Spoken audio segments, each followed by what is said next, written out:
Israeli सेना इस वक्त दो मोर्चे पर भीषण जंग लड़ रही है। एक तरफ हमास के लड़ाकों का सफाया कर रही है, तो वहीं दूसरी तरफ लेबनान में घुसकर हिजबुल्लाह लड़ाकों को चुन चुन कर मार रही है, उनका खात्मा कर रही है। इजरायल ने महज 24 घंटे के अंदर हिजबुल्लाह के वरिष्ठ सांसद के बेटे को हवाई हमले में मार डाला। अब्बास राद को उस वक्त हवाई हमले में ढेर कर दिया गया, मार दिया गया, जब वो हिजबुल्लाह के ठिकाने से इजरायली सेना पर हमला करने जा रहा था।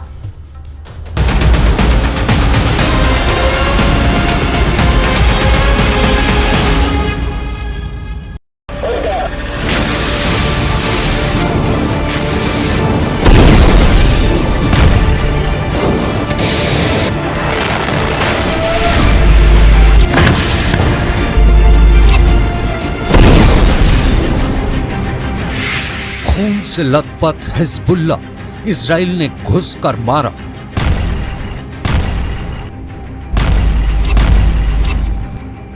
जिस वक्त पूरी दुनिया हमास और इजराइल के बीच सीज फायर की खबरों को समझने की कोशिश कर रही है, ठीक उसी वक्त इजरायली लड़ाकू विमानों ने लेबनान में घुसकर हिजबुल्लाह लड़ाकों पर भीषण हवाई हमला किया है।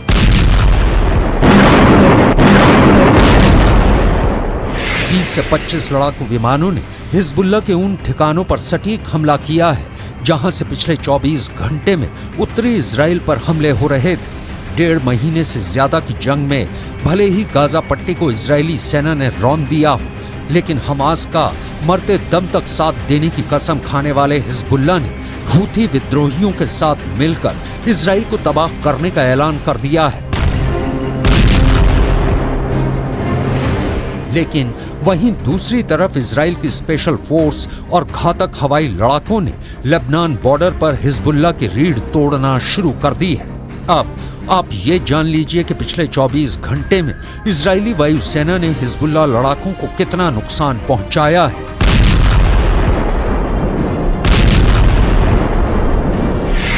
मारा गया हिजबुल्लाह के सांसद का बेटा अब्बास। इजरायली सेना ने लेबनान के विद्रोही गुट हिजबुल्लाह पर अपने हमले बेहद तेज कर दिए हैं। ईरान समर्थित हिजबुल्लाह का दावा है कि 22 नवंबर को इजरायली हमले में उसके 5 लड़ाके मारे गए हैं। इनमें हिजबुल्लाह के वरिष्ठ सांसद का बेटा भी शामिल है। हिजबुल्लाह ने बयान जारी कर बताया कि इजरायली हमले में हिजबुल्लाह के संसदीय गुट के प्रमुख मोहम्मद राद के बेटे अब्बास राद की मौत हुई है। हिजबुल्लाह की ओर से मारे गए 4 दूसरे लड़ाकों की पहचान और फोटो भी जारी की है। मोहम्मद राद के परिवार से जुड़े एक सदस्य के मुताबिक हिजबुल्लाह के वरिष्ठ सांसद मोहम्मद राद के बेटे अब्बास राद को बीट याहून के एक घर में इजरायली हवाई हमले में मार गिराया गया। इस हमले के दौरान कई लड़ाकों की दक्षिण लेबनान के बीट याहून में एक घर पर मौत हुई। हिजबुल्लाह के संसदीय गुट के प्रमुख मोहम्मद राद के बेटे अब्बास राद का मारा जाना हिजबुल्लाह के लिए बहुत बड़ा नुकसान माना जा रहा है। बेशक हिजबुल्लाह पर इजराइल ने ताबड़तोड़ हमले करके उसके ठिकानों को तबाह कर दिया हो, लेकिन यह भी सच है कि हमास की तरह हिजबुल्लाह इजराइल के सामने जरा भी कमजोर नहीं है। हिजबुल्लाह के पास ईरान से मिली घातक मिसाइलें और रॉकेट मौजूद है। 65,000 हिजबुल्लाह के लड़ाके अमेरिकी और इजराइल की स्पेशल फोर्स की तरह ट्रेंड हैं, जो इजराइल में घुसकर हमला कर सकते हैं। यही वजह है कि हिजबुल्लाह चीफ हसन नसरुल्लाह पिछले 2 हफ्तों से इजराइल को धमकी दे रहे हैं कि अगर गाजा में इजराइल ने हमले बंद नहीं किए तो फिर इजराइल को खून के आंसू रोने पड़ेंगे। शहदना फिल अय्याम अल क़लीला अल मादिया मौजा जदीदा मिन अत-तहदीदात मिन नेतन्याहू, मिन गैलेंट, मिन गैनेट्स, मिन आखरीन बित्तिजाह लुबनान, वसबबुहु हुवा इर्तिफाअ मुस्तवा अल-क़लक़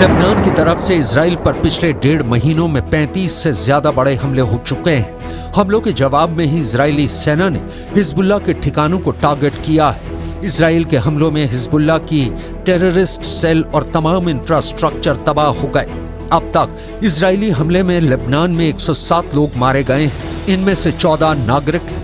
अगर हम हिजबुल्लाह के लड़ाकों की बात करें इजराइल से जंग में अब तक हिजबुल्लाह के 79 लड़ाके मारे जा चुके हैं। इसके अलावा इजराइल ने सीरिया में भी हिजबुल्लाह के 7 लड़ाके मार दिए हैं।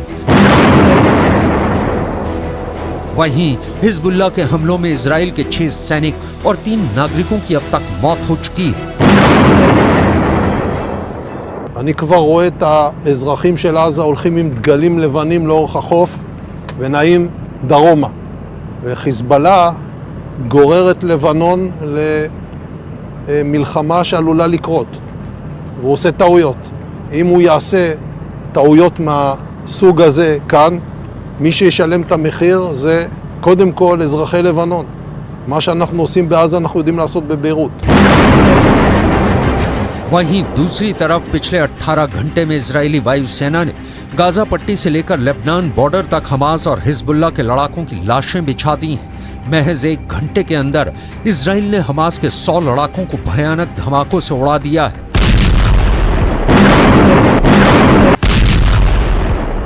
वहीं दूसरी तरफ हिजबुल्लाह के लड़ाकों को इजराइल ने इस तरह से टारगेट करके मारा है कि मरने वाले हिजबुल्लाह लड़ाकों को अपने मरने का एहसास तक नहीं हो पाया। इजराइल की आईडीएफ ने जोरदार धमाकों से हमास और हिजबुल्लाह लड़ाकों के चीथड़े उड़ा दिए हैं।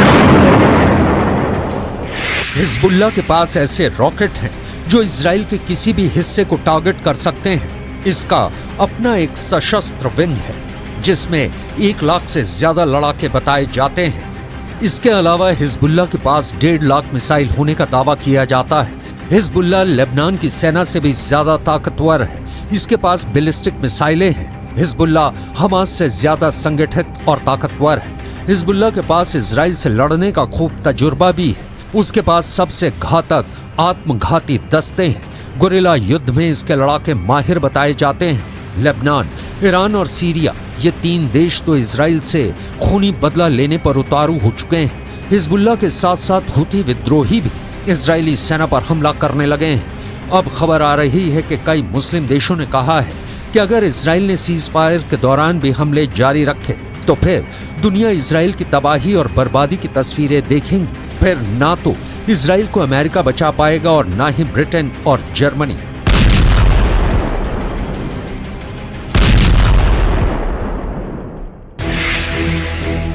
हिजबुल्लाह हुती का हमला, नक्शे से मिटेगा इजराइल। इधर ईरान इस्लाम के नाम पर मुस्लिम मुल्कों को इजराइल के खिलाफ युद्ध करने के लिए भड़का रहा है, लेकिन 62 साल के ईरान के राष्ट्रपति सैयद इब्राहिम रईसी ने तो साफ कह दिया है कि हमें ऊपर वाले के नाम पर इजराइल के क्रूर हमलों के खिलाफ एकजुट होना होगा और इजराइल के भीषण हमलों का जवाब देना होगा।